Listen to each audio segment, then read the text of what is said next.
Did you know that every time you walk into an Apple store, they're using hidden psychological techniques to try and make sure that you don't leave until you've got an iPhone? Let me show you.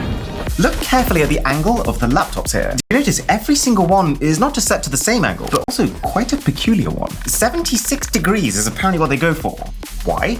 Well, it's planned that way so that when you go over to check it out, and you will, because they make sure that every single device is always fully charged and ready to play with, that you have to adjust the screen to a viewing angle that makes more sense. And by encouraging you to touch their product, they're essentially increasing your sense of ownership. This is a real thing. It's known as the endowment effect, the psychological phenomenon where someone is much more likely to try to keep something if they feel like they already own it than to buy the exact same product if they didn't own it. Making the product feel like yours makes you feel like you'd be losing something if you didn't walk out with it. And to enhance this perception of the product being yours only, Apple employees are also apparently instructed to never touch the product that you're testing.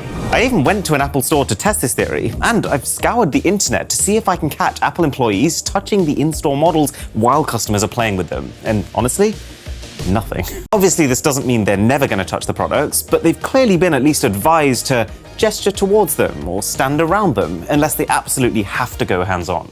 But it's not just the human employees that Apple uses to psychologically condition you into buying their products, it's the layout of the store itself.